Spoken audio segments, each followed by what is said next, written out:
So, of course, Burt's giving me a hard time. I'm a War Eagle, Auburn Tiger, but go Dogs. I know that was painful. It was. I have a daughter there, so I'm okay with that. So, first of all, congratulations on your new role. Thank you. I appreciate it, Pedro, and I appreciate all the good work you do in the Chamber of Commerce for hosting this breakfast once again. I'm glad to see, usually right after, I've been to enough of these, usually after the governor speaks, this place clears out. But I'm glad to see they're going to wait a little bit. We want to hear what you have to say. Hopefully the speaker and I will have a few folks to talk to. So, No doubt. We're glad you're here. So we're really interested in learning more about you today, but also about your plans for Georgia's future as Lieutenant Governor. Right. So let's start with you. And I will tell you, I was struck as I learned about your background. And what struck me is I looked at you as the precursor to Stetson Bennett, Cool. Georgia's quarterback, right? Now, you were on the defensive side of the ball, Right. but you too were a walk-on. All right. You became team captain, and we're on the championship team. So I know firsthand that's no easy feat.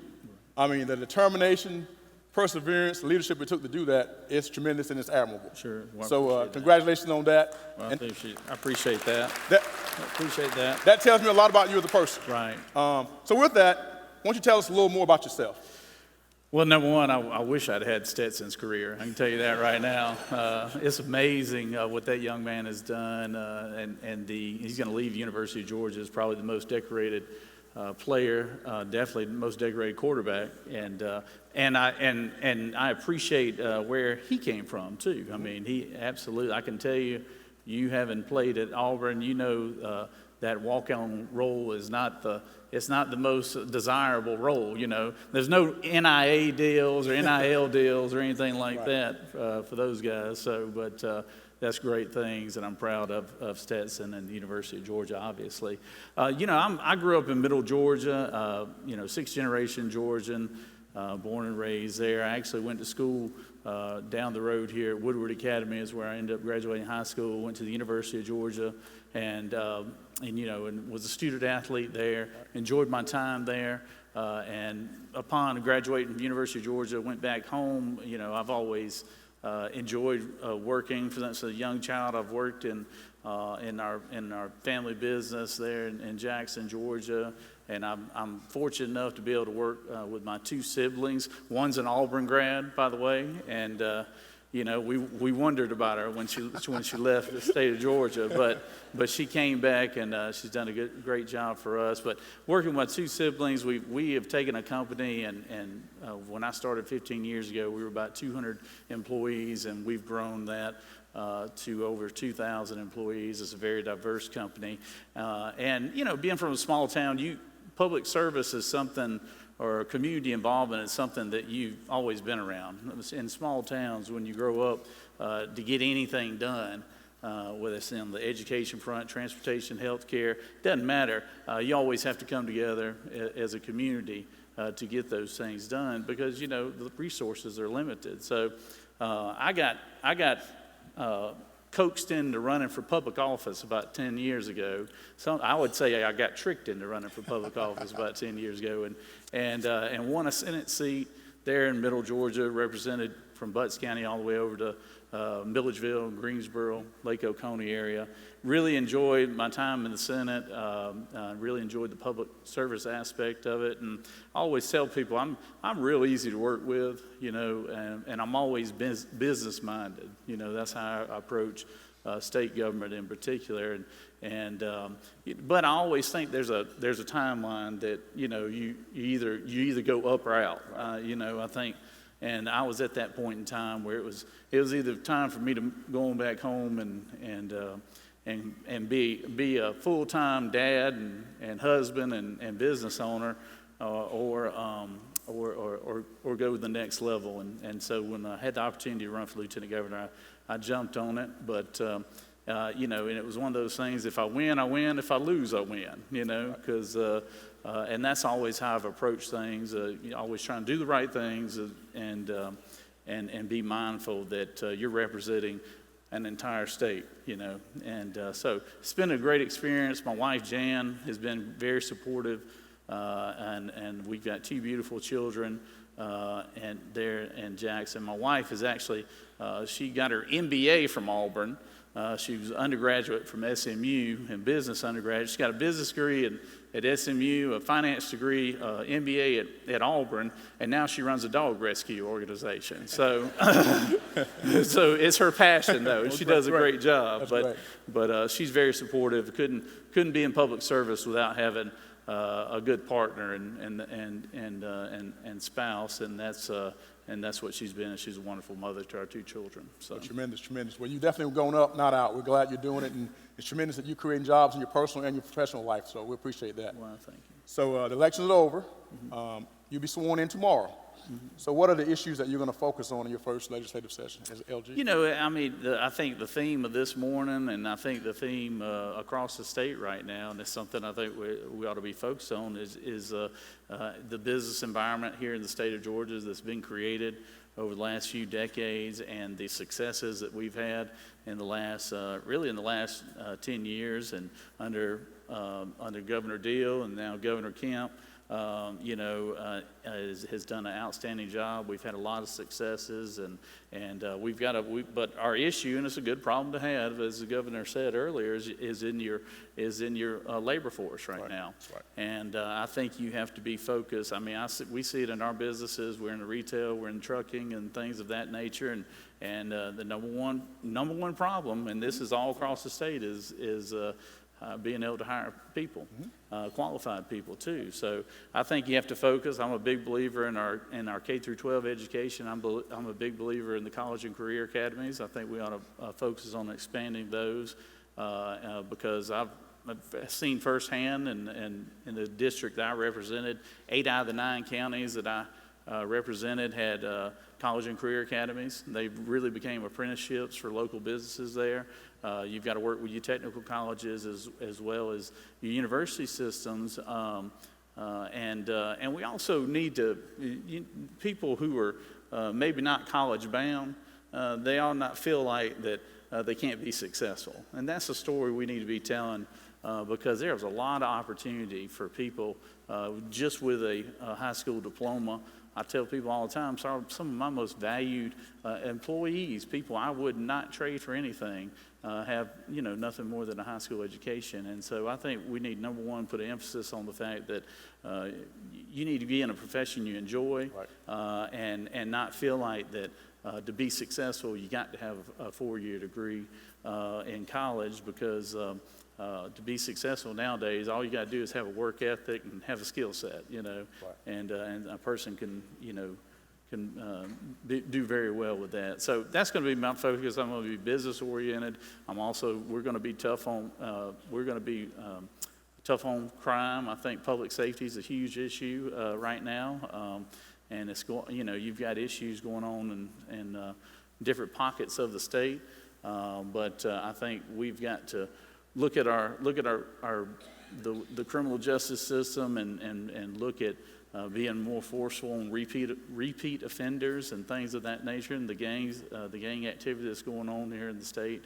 We're going to put forward some legislation that's going to be tough on crime and really, because when you've got crime going on in particularly whether it's the city of Atlanta, whether it's Savannah, Columbus, whatever, when you've got people who don't feel safe about the environment that they're in, that's bad for business, and there's a ripple effect to it. So we're going to focus on those issues as well as in K through 12. That's always a huge issue about getting more funding, more student counselors inside our school systems as well, and focus on how we can continue to try to improve that system as well. So, but I'm always going to be business focused and I've always been a big believer as government isn't the answer to the problem. The free market is, but sometimes we can be helpful in helping create a good atmosphere. Got it. You hit on a lot of things there. So let's dive deeper into crime. As you said, crime is an issue. Local economies, businesses. It's across the nation, every state across the nation. You mentioned legislation potentially. Right. So any other short-term or long-term plans you have to address those issues? Well, I think both local. Number one, you want to know the men and women who are in law enforcement right now. It's a tough business, and we need to show our support for those people who put their lives on the line every day for their profession, and we need to do things about as far as resources, both at the state and local level. Look at ways that we could do more as a legislative body. I am for getting rid of the no cash bail situations going on in a lot of cities right now. That's something I think the General Assembly, or at least in the Senate, is going to put forward as an initiative.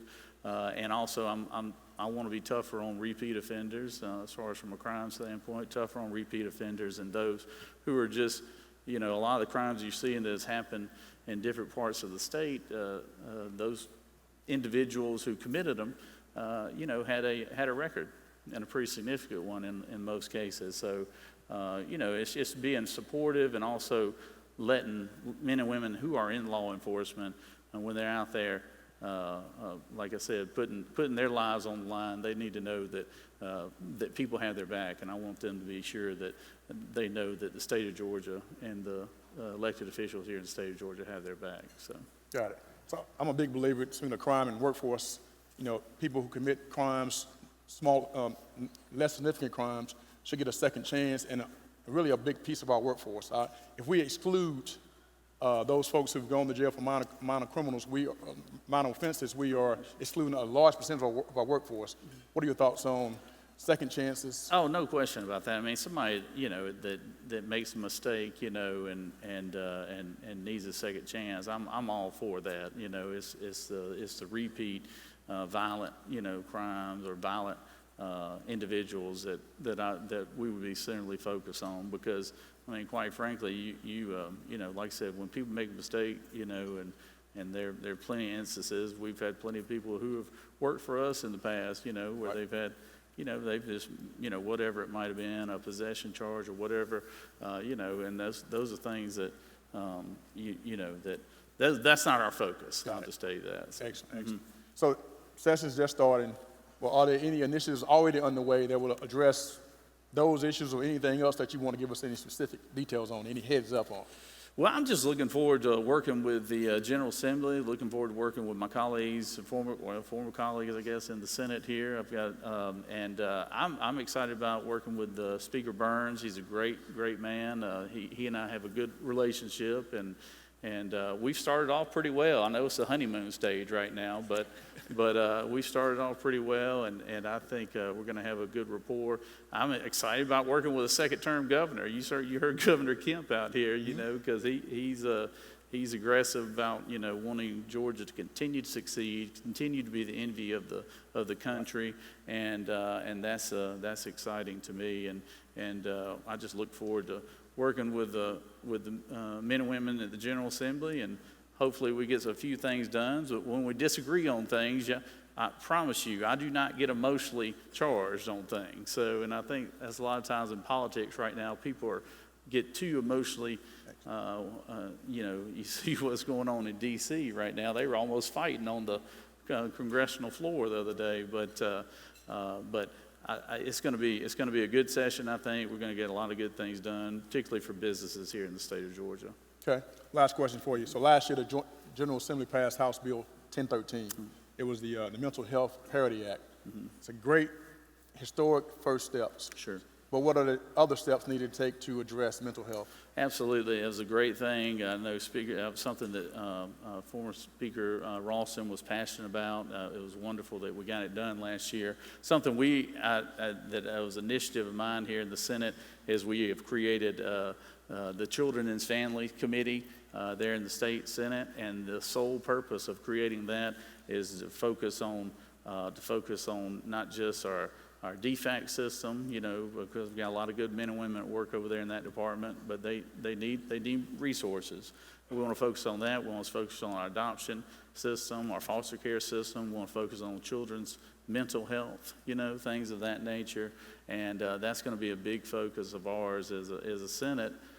Is putting our children and our family first right now, because we're the number one state to do business in. We want to be the number one state to adopt a child in, you know, and make it easy and make it affordable, and as well as help our foster care system for those children who are in tough situations, you know. So that's something that obviously we've got to continue to do that, because mental health is an issue that both in children and adults, it's an issue that's not going away, you know. In fact, it's unfortunately increasing, you know, in people. So we want to be focused on that and do what we can to see how we can improve the current system, but also to do some other things as well. No doubt, great. So is there anything that we haven't addressed today that you would like to mention?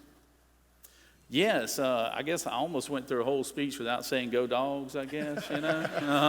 But proud of my Bulldogs, and proud of the fact that my buddy and former teammate Kirby Smart got his second national title, and so looking forward to serving you here as your next lieutenant governor, and looking forward to working with the General Assembly, the House, and the Senate, and I think 2023 is going to be a great year for the state of Georgia. No doubt, no doubt. Thank you. Thank you for your leadership. Thank you, man. Appreciate your time. Wish you all the best.